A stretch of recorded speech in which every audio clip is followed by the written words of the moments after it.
All right, the clock is ticking. So thank you, everybody, for coming to our panel. At this point, I think I could thank each of you individually because I know pretty much everybody in the room. So thank you all for showing up.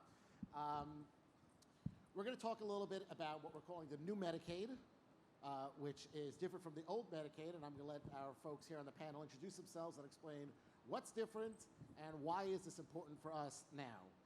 But first, panelists, please introduce yourselves. Hi, everybody. My name's Daniel Weiss. I'm the CEO of BRIA Health Services. We own and operate 16 facilities in Illinois, and we just went through a major overhaul in Illinois of our reimbursement system. I also sit as the co-president of Healthcare Council of Illinois and was a part of those discussions to help make sure that the Medicaid reimbursement reform got passed this year. Marc Zimmet, Zimmet Healthcare Services Group and eCap23, consultant data analyst for skilled nursing facilities in 49 states, not quite 50. Morning, everybody. First of all, I'm afraid to cross my legs after what Shaquille O'Neal said last night. We all gotta So sit like JJ, this. feel free to tell me to uncross them. I'm Zach Shamberg. I'm the president and CEO of the Pennsylvania Healthcare Association. So we're a statewide advocacy organization that represents not only nursing homes, but personal care and assisted living as well. And our main goal, as Daniel's is in Illinois, is to fight for this industry. Zach, I'm sure everybody mistook you for Shaquille O'Neal, so it's good. Thank you for clarifying exactly. A good Jewish kid from Harrisburg. It's not Shaq, it's Zach. Zach and Shaq, exactly. Okay, so we're going to talk about the new Medicaid, and I think as our resident, the longest player here that's been in the industry for the longest time, and I'm sorry to cause you some pain, Marc, but Marc, what does the new Medicaid mean? Okay, what is a new Medicaid? I will start with this. In 30 years of doing this, I can tell you this is not even generational. This is the first opportunity I've seen where we can get fundamental Medicaid reform on the docket. And frankly, I don't think we're going to get another chance. But there's two components to the new Medicaid. Everybody talks about funding the dollars. That's a given. It needs to be funded properly. But as important as funding is rate construction, is how those rates are put together and how those dollars are allocated.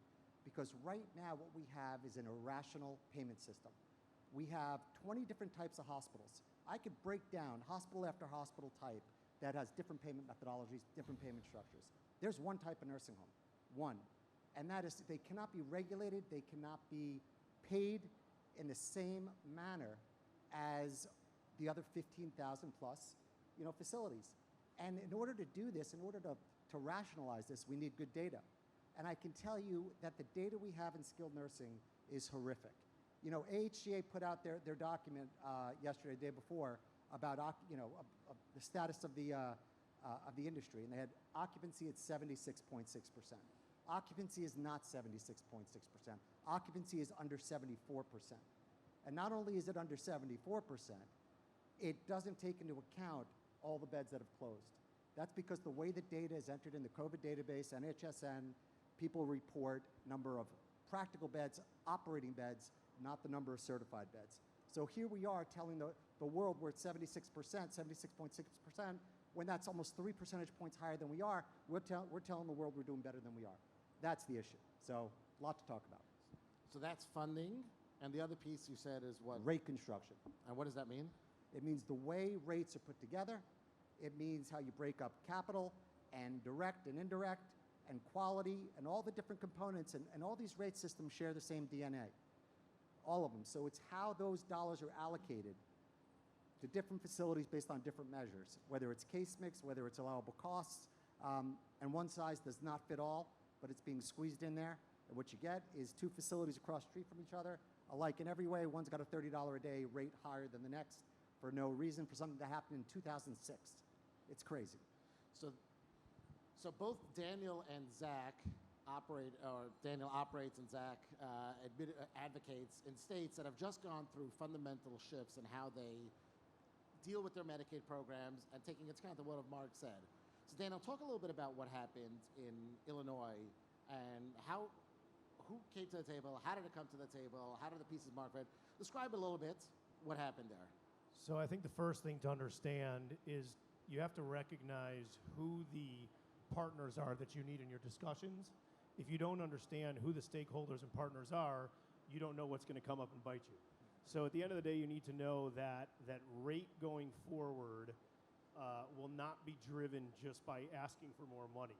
You have to attach it to policy, good policy, and things that will impact change in your performance and quality. Because the states are not going to want to give you money for free.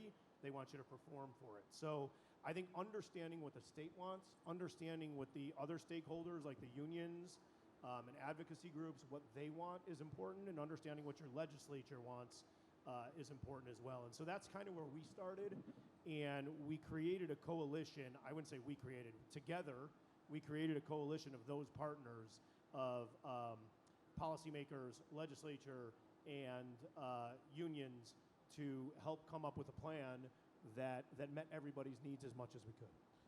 JJ, can I want to add to that, because what Daniel just said is spot on. And you asked Marc, and I wanted this question, but you asked Marc, what is the new Medicaid? The new Medicaid is, at least in the northeastern states, in Illinois, and I think it's spreading across the country, the new Medicaid is the days of the blank checks are over. CMS has said tie reimbursement to quality outcomes, tie reimbursement to staffing. You saw it in Illinois, you saw it in Pennsylvania, and again, you're seeing it across the United States. That just asking for a market basket increase, just asking to supplement increased operating costs, those days are over. We're not going to get the job done if we come to the table with that. So like Daniel said, in Illinois and in Pennsylvania, we identified who the stakeholders were who could bring us to the table, because for years we had been shut out. That's the labor unions. That's the patient advocates. It's the groups who we wouldn't necessarily have worked with prior to the COVID-19 pandemic, but at the end of the day, this is the industry, and the industry has to come together for increased reimbursement rates. You have to tie them to quality outcomes. You have to tie them to staffing. In Pennsylvania's case, we tied them to accountability provisions, so we ensured that our costs were going to resident and resident-related costs. Because if you're going to say that you're using those state dollars and federal dollars on resident costs, you have to be able to prove it. And so that's the new Medicaid, tying reimbursement to those sorts of provisions and outcomes. Did you find that those partners were willing to have these conversations? Not initially. and not even that. Forget the partners. You know, I represent 250 nursing homes. I represent 200 ALs and personal care homes. It was a struggle to bring our own providers to the table with SEIU, because there's a history there, and with the other labor unions, because there's a history there. But again, at the end of the day, if we identify that the one way to get things done and the one way to achieve that increased reimbursement rate is to be at the table with those other groups, then we have to do it. Yeah, and just to piggyback on that, I don't think you're going to agree on everything all the time, and I think that's okay.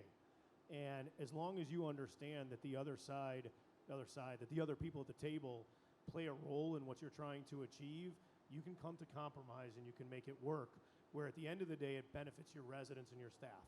And I'm going to tell you that it's really important to recognize that in any discussions you're having, it's really not about you, right?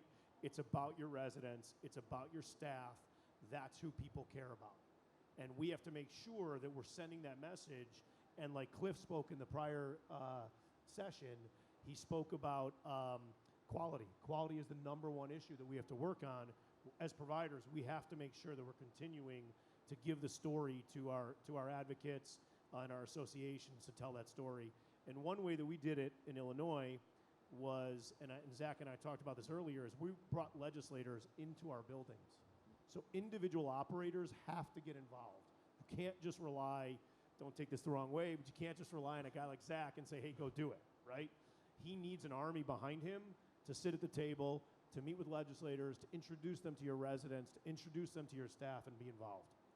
You know, can I just jump in here? You know, I've worked with about a dozen associations on similar issues. I get the calls, and it's always the same. Andy Aronson from New Jersey said exactly what Zach and Daniel said, that we can't just go to the state and say $100 million. Okay, so the state wants policy. The state has certain directives. Got to keep it simple. So we put together a list of 10 ideas we called rate extensions, something like Medicaid private rooms. The state wants private rooms. Great. There's a mechanism to fund that initiative. So, going with ideas, going with programs that are consistent with the policy the state is looking to promote, just like Daniel said with staffing. If we had back in 1999, had the RUG system be tied to nursing hours and not therapy hours, we wouldn't be talking about this. And the banks and the lenders, the first question I get from all of them these days, other than census, is what can we underwrite for Medicaid? What are they doing? What's the state doing?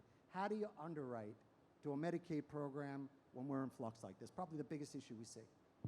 Well, do you find, Daniel, to go to Marc's point about banks and lenders, do you find that your lenders were more interested in what was going on because of your role at HCCI? Do you find that because you were involved in these conversations, they were more willing to work with you or less willing to work with you? To work with me individually? No, I'm saying with your members. I don't want to get into your specific situation. No, I'm saying with your members. Do you find that because there was discussions happening that the lenders found that it to be a more attractive state to work in? So I'm going to caution providers that, well, what I would say is yes. I think banks are interested in understanding what's happening. They want to know what's going on, and they want to make sure that you know what's going on. So I think that's really important that our associations communicate with the operators know. But I will tell the operators in the room, don't take the money to the bank before you know it's coming. Like don't anticipate that you know what there's going to be. There could be unintended consequences in rate reform that you need to understand and know before you bring it to the bank and say, this is a guarantee, because things could change and you want to know how it's going to impact you and your business. So Zach, as a more traditional advocacy situation than perhaps Daniel's, did you find that the banks and the lenders were willing partners in this coalition that you built? Did you find they were able to bring what to the table? Yeah, I think so. And again, it really, last year's advocacy efforts in Pennsylvania and in Harrisburg specifically brought everybody to the table. And we leaned on all parts of the industry, including banks and including lenders, to be more forthcoming with information, to talk about the realities of our situation. And it was interesting, the hospitals in Pennsylvania throughout the COVID-19 pandemic didn't receive a single state dollar. And really the reason was they were unwilling to come to the table and open up their books and talk about what was really happening on the ground floor or on the front lines. And to see that and to do the exact opposite, which is what we did, we were very forthcoming with data. We brought the banks and lenders to the table with us, as well as the workers' unions and others. I think that was a real reason for our success. So it's interesting because, I'm hearing, I've been in this industry working on the front lines of advocacy for not as long as some of the panelists here. But one of the things that I think, that I've seen over the last few years during COVID has been really an influx of operators willing to get involved and roll up their sleeves. Obviously, first and foremost is quality. You have to have a good product, taking care of your residents. And it's a great story. We're taking care of the elderly and the frail and the vulnerable. It's a good story. We should be telling that story. But how have you found incorporating operators into your efforts? How did that help? Did it hurt? How did you position operators to become more active in this world? Yeah, I mean, I can start with that. And it's what Cliff said before. At the end of the day, I can walk into a legislator's office, I can walk into our governor's office and talk about what's happening on the front lines. But I'm the head of the Pennsylvania Healthcare Association. I'm a lobbyist at the end of the day. To bring an operator like Daniel to the table, to bring a nursing home administrator, a CNA, an LPN, an RN to tell that story, that is what's impactful. And what Daniel said is right. Don't just do the meetings in your state capital. Do them in your facility. Show the legislators what's happening on the ground floor, on the front lines, to really illustrate that story. I want to add one thing to this, and this is the reality of it. Why associations are so important in this process, but the associations have one disadvantage in my perspective. The association only wins when everybody wins. So the reality is of rate construction, when we talk about funding, that if everyone gets the same amount of an increase, what we're going to do, we have to get this right, because this is, again, once in a generation opportunity to help rationalize the system.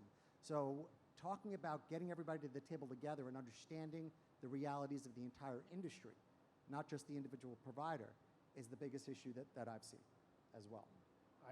I agree with you. I think it's really important to understand what's happening with each organization, with the industry, but it's really to understand, back to your rate construction, is to understand how the rate is built.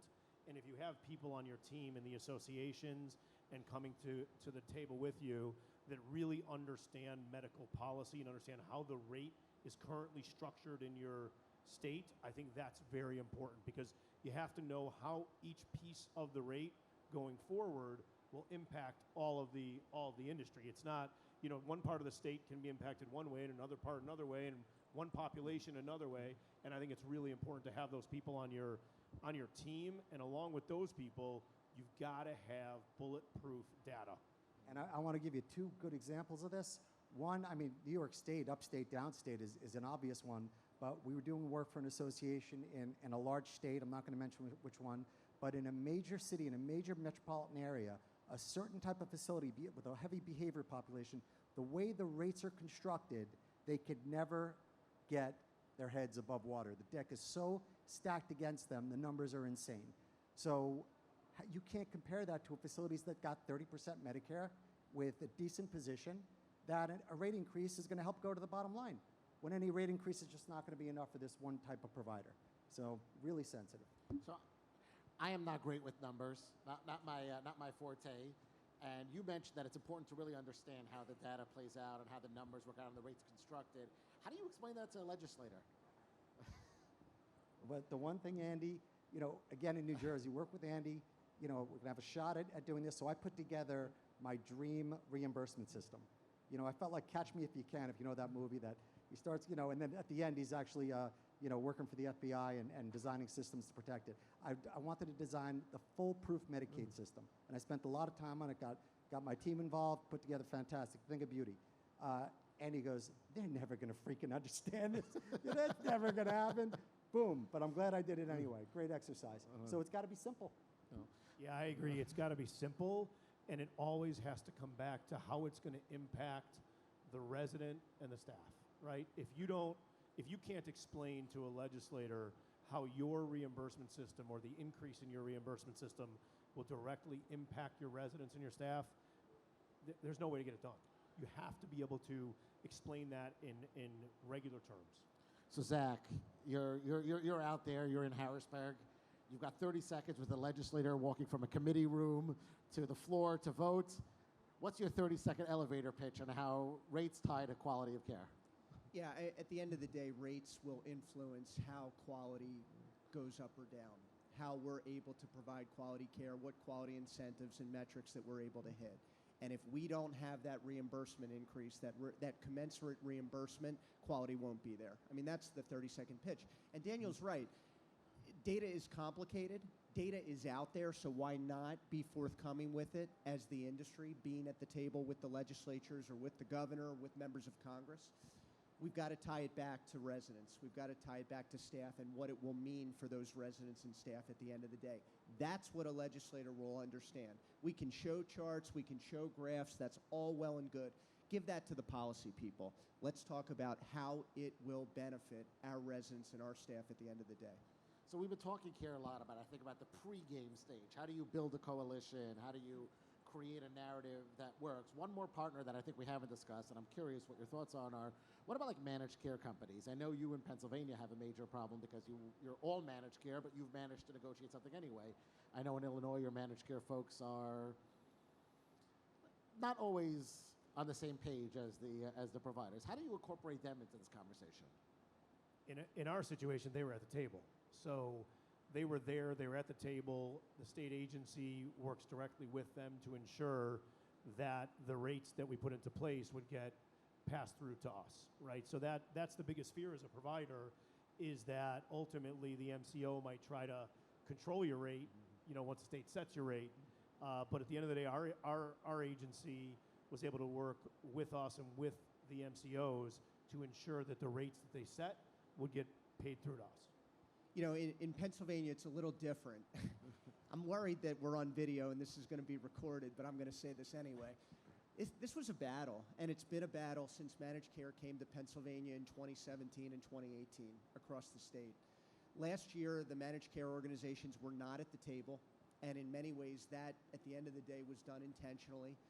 In fact, with our reimbursement increase, we wrote language in our state budget to ensure that the MCOs could not touch a dollar of it. that it all had to flow directly through to providers. And it's a shame that we have to do that. It's a shame that that's how we have to work in Harrisburg.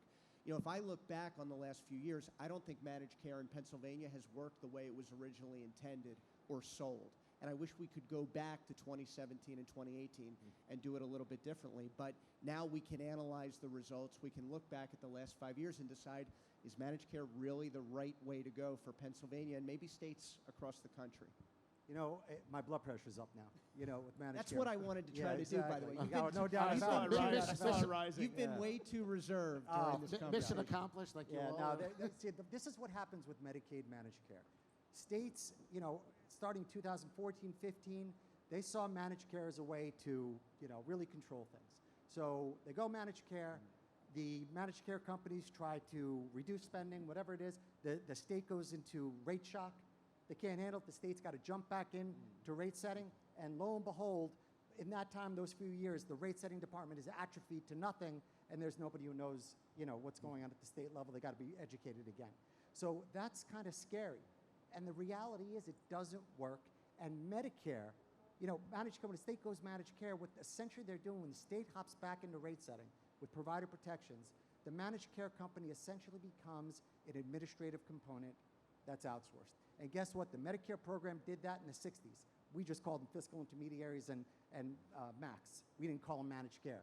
That's what ultimately, you know, it's become.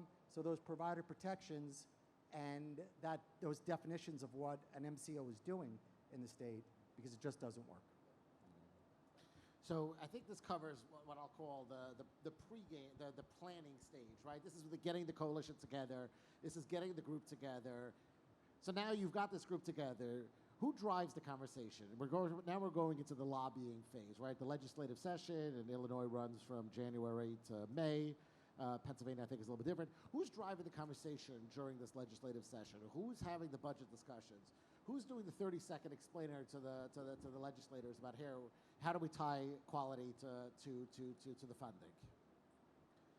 I think as an association, you got to kind of control the narrative and control the discussion. It's kind of hard because, you know, the Medicaid policy people want to control their side of it too. So I think it's really important as you create that coalition to try to work together to get the message out. But from an association perspective, you've got to drive the conversation of what you need for your residents and what you need for your staff. If you don't drive that conversation with the legislators and you don't train and teach your operators to get out there and do it themselves, it's very hard. 30 seconds under the dome doesn't work, right? It's the year before or 6 months before of hard work that it takes to spend time talking to legislators like you're doing now on the federal level, right? Getting your operators out to do that. It takes a lot of time to build those relationships. Cliff said earlier, if you don't have their cell phone number, they're not your friend. He's right. So it's really important to talk to the legislature, talk to the policy people, but have operators, administrators, and nurses doing it. You know, I thought my 30-second pitch was pretty impactful, but I guess you disagree. It's not that I disagree. No, I just think it takes a lot of work, right? You didn't do it in 30 seconds. That's right. Yeah. And I think Zach, they gave us 45 minutes. Your 30 seconds, we could have sat down. True. We're done, you know? And I think, JJ, to your question, you know, Daniel's right. The association at the end of the day in Pennsylvania drove the lobbying efforts, but what we did, because we had other stakeholders at the table, was deploy the folks who had the relationships. So for PHCA, the Pennsylvania Healthcare Association, we really had good relationships with a lot of our Republican members of the House and members of the Senate. And that's where we stayed for 6 months talking about this issue.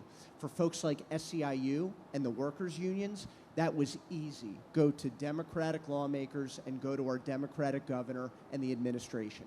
And all those doors, because of those relationships, open for everybody. So we were all at the table together in a way that we never have been before.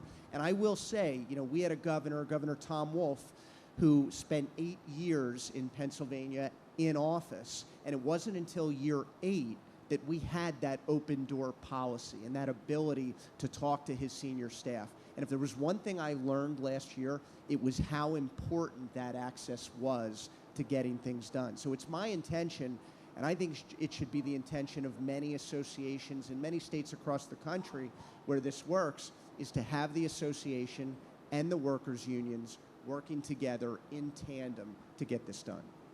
Deirdre, can I just share something personal about myself? I freaking hate politics. I really do. Much easier to be a data guy and make obnoxious comments than it is to do what these guys do. That's it. Well, thank you, Marc. I appreciate that. You know, we shared your sentiments at times. You know, I'm sure Daniel could share with you some late night drinking sessions at Springfield that where similar sentiments may have been expressed. So now you talk about the legislature and how you keep them apprised. How do you keep the other members of the coalition in line? You know, you talk about not everybody's always on the same page. I don't think it's about keeping them in line. I think that when you have an agreed upon agenda on what you're trying to achieve, the union does what the union does, you do what you do, and it's coordinated, right?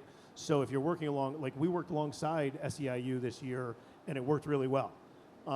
And so we plan on continuing to do that and working with SEIU to try to work on either improving rates or regulation or whatever it might be to make sure that we're meeting the needs of our residents and stuff. You have to work with them. You have to work with them. So let's go back to one thing you mentioned earlier. Again, going back to the data and the expertise and where it all fits in.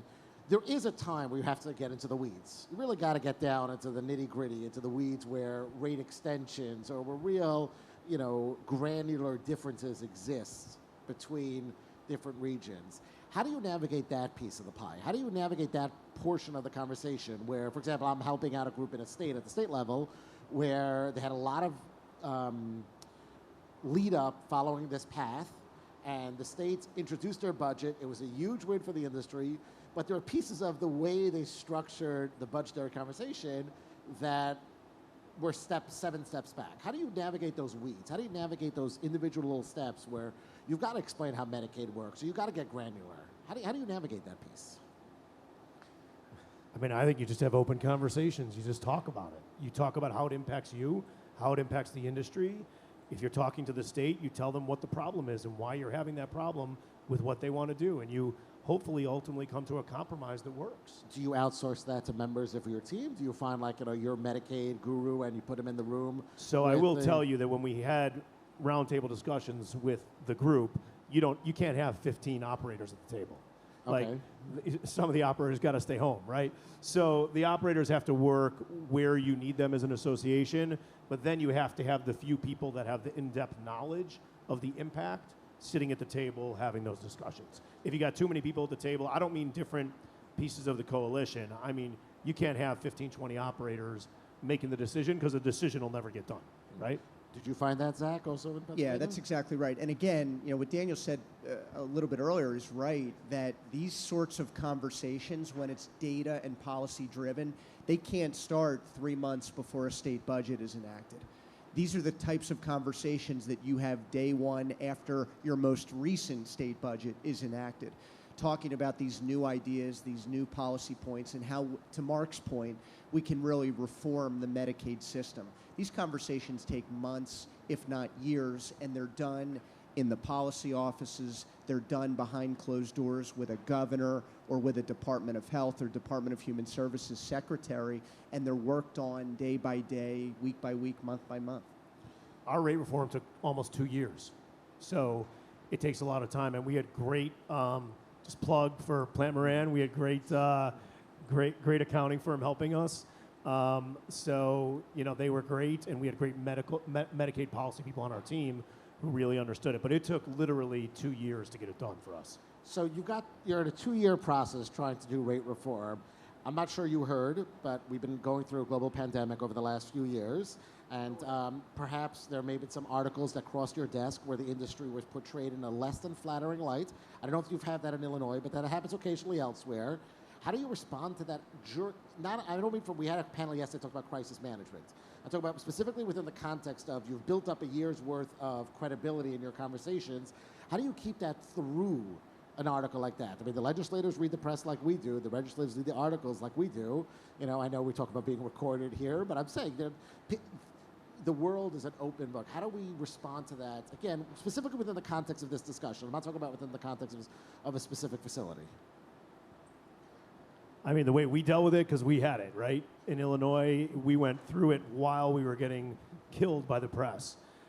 We just had real discussions with our legislators to explain it. I mean, the press is the press. They're going to write what they're going to write. write it when they want to write it and how they want to write it. Doesn't matter if it's real or not, right? So our job is to bring the data and the facts to the table. And in our situation, we had to bring the data and the facts about COVID.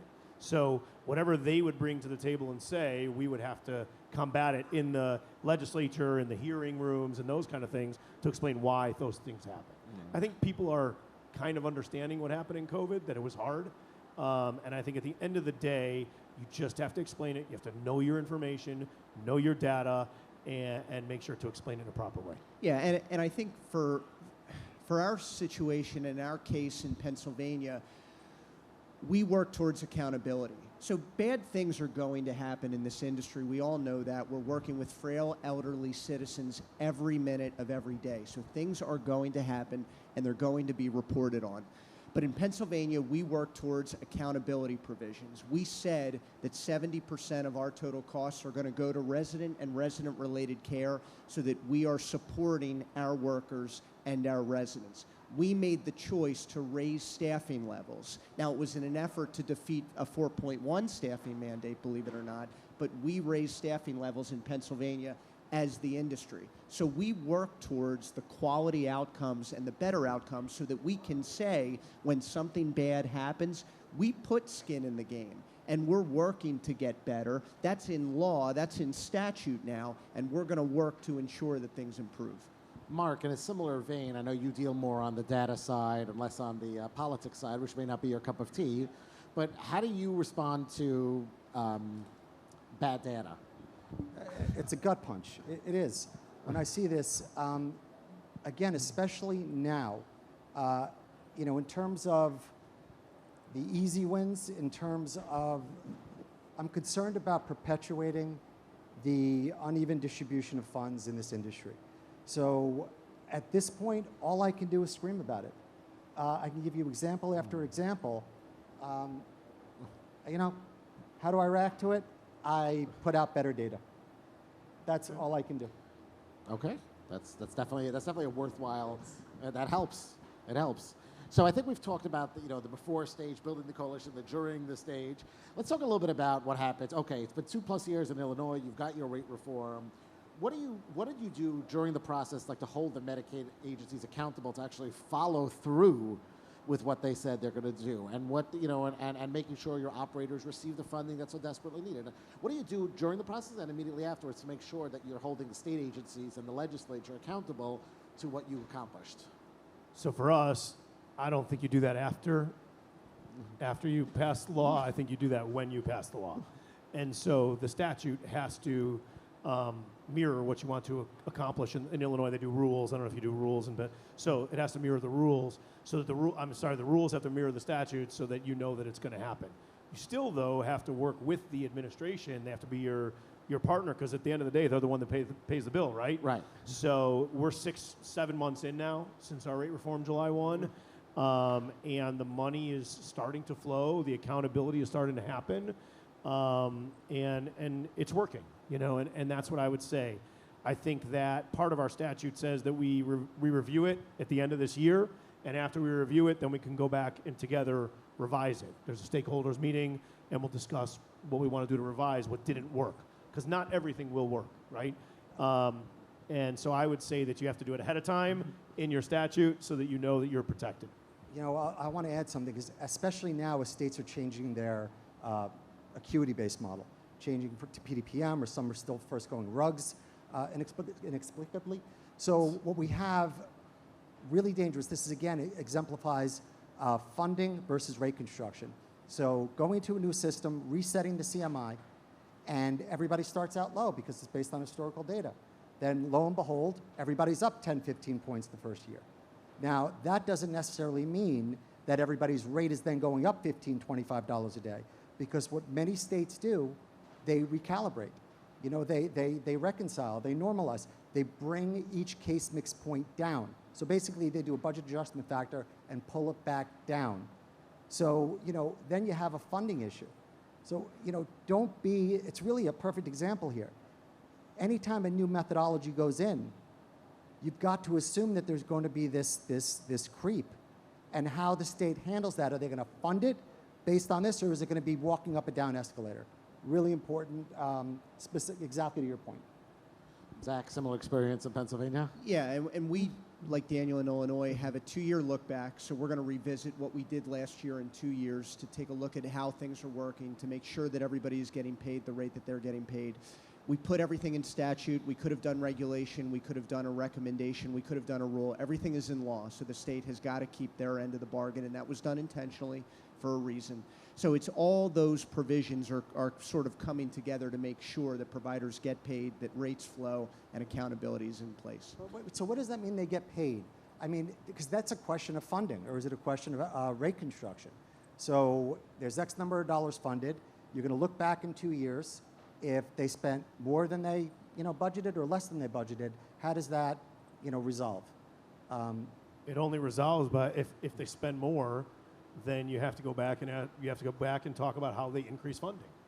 You can't have a zero-sum game where the rate goes down.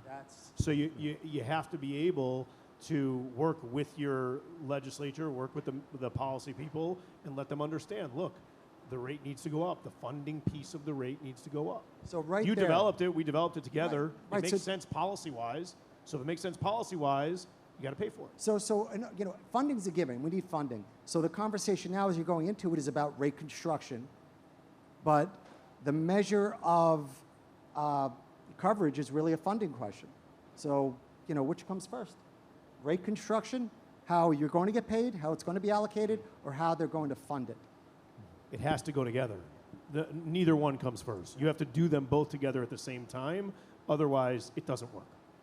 I hope that answers your question. Yeah, because to just get funding and not get rate construction, you're perpetuating the problem that is fundamental to the industry right now.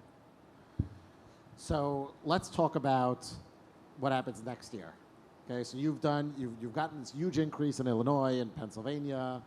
What can you ask for next year? Are the policymakers happy to say, "Oh God, it's Zach again. I got to go talk about I think they more say money?" that no matter what when I walk It's into like the my office. kids when they come into the room. Again, really? No, for us, I mean, we have a couple components. So obviously, we're still trying to emerge from the pandemic. So there are those increased operating costs that we want accounted for. We're going into July 2024 with year 2 of our increased staffing standards and our increased PPD. So we need to fund that. But we are looking at moving to a quality-based reimbursement system. And again, that's not this year, but it's probably in 2 years. But those conversations, to our earlier point, are starting now. And it's building the reimbursement system to incentivize for increased quality outcomes. Can I ask a stupid question here on the policy side, or the politics side? At the end of the day, for all the talk about the match going down, for all the talk about enrollment growing, at the end of the day, there are far fewer Medicaid patients in nursing homes to begin with. So, those conversations with the state, can we state the obvious? If they're paying for 100,000 fewer days than they originally budgeted. So what happens with those extra dollars, if they're, we can call them that? Do those conversations come up?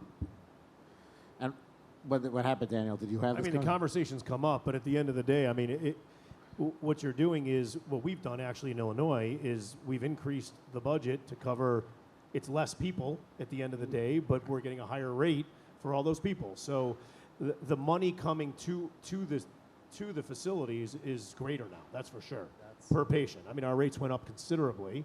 Our performance had to go up. We had a staffing measure, and we have a quality measure, and so all those things happen. What's going to be interesting to see is if the quality doesn't go up and the staffing doesn't go up, where does the money go then? Right? So they're driving what they think is important and what we think is important, quality, and hopefully people will meet that expectation. So we're coming up on about 5 minutes left, and I want to leave some time for Q&A if anybody wants. I've been involved a lot on the state level over the last, I would say, 18 months with groups that are trying to do what you did in Illinois, what you did in Pennsylvania, really working with operators to bring this mindset to the states. What would you recommend to those operators that are looking to mobilize in those states, perhaps not necessarily in a blue state, in a more red state, but what would you recommend to those operators to walk away from this discussion? What do you want them to see and to move forward with? I think the first thing that they need to walk away with is to understand that their association is really, really important. You have to support your association. they can't Is this do it. Daniel as BRIA or Daniel as the head of HCCI? Daniel as HCCI, but Okay. but as BRIA too, it's really important as a provider that I support my association. Okay. And that I get involved, and that you pick the right people to get involved to work with them. You need to, as an operator now, drive the discussion of what's important to your business, to your residents, and to your staff. You need to make sure that guys like Zach understand what's happening to you, because they're not all Zach, right? So you need to make sure that they understand it and that they know what you want to achieve and what you're trying to do, and then work with them on creating the strategy. But you've got to be involved, so get out there. Don't wait. Do not be afraid to pick up the phone and call them. Do not be afraid to pick up the phone and call and talk to legislators. I see too many operators that are nervous to talk to legislators. They're just people like you and I, right? So pick up the phone and call them and let them know what you're going through and deal with it. Yeah, I agree 100%. In Pennsylvania, for the July or June 2022 budget, we started to bring our operators together in November of 2021. So that's a, 8 or 9 month lead time. And we brought folks together, we brought them to the table, we closed the doors, and we said, okay, we're trying to emerge from the pandemic. We've done well with CARES Act and ARP funding, but we've been flat funded with our Medicaid rates since 2014. So what can we do? What can we give? What's the skin in the game that we need to provide that we can have a legitimate ask for success this year? And it took days, if not weeks, but we worked out that we could raise staffing, we could implement those accountability provisions, and we could ask for $620 million for a Medicaid reimbursement increase and be successful in getting every single dollar of that. And it's because we brought the providers to the table initially to say, what is the best outcome for you and what are you willing to give? So I would encourage folks to get together amongst yourselves, get together, to Daniel's point, with your state association, wherever you are across the country now, to start thinking about what you can do for that next state budget. You know, can I give you, perfect example here? So we got up here, there was only one chair, up here. And Daniel and I look at each other, we're like, we need more chairs. So as the data guy, I'm counting how many chairs we need to bring up. Daniel takes it upon himself and he's bringing chairs up. That's what just happened. I think that's a pretty good, example of what needs to be done. So. Well, Marc, I'm going to ask you the same question, but in your world. You'll deal with the banks and the lenders. What can we tell the banks and the lenders to do if they want to help out and they want to start underwriting better environments? And what can we advise them in order to be a part of this process? Wow, that conversation, that never comes up, honestly. But I can tell you that the top two issues in underwriting, they want to know about census, and they want to know, the Medicaid rate. Because we see projections, and sometimes it's science fiction, sometimes it's understated. What the question for lenders is, what would you underwrite to?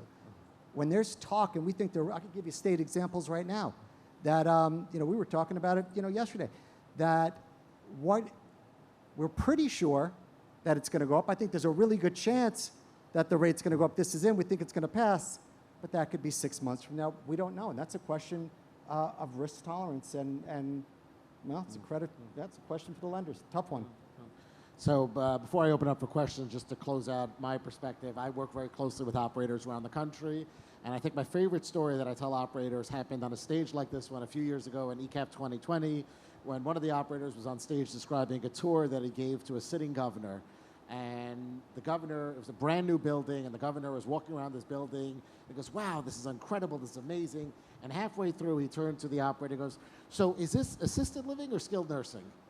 There's just a dearth of knowledge out there. And ultimately, it's involved in getting out there and telling our story and explaining to them what's going on and what's happening. So I don't know if anybody has any questions. We have some excellent panelists and expertise here. But if anybody's got any questions, happy to take them. Bill, please. Hold on one second. Marc's talking about, getting off. I'm not an operator, but I'm a vendor from Point Click Care, and I was thinking of Cliff's comments earlier where there were non-traditional allies. So in the 3-day waiver stay, the hospital association got involved, maybe the first time ever, because it would help them as well. Are there any non-traditional allies in the wake of all this tumult on things like the new Medicaid that maybe we should be thinking about that we haven't already?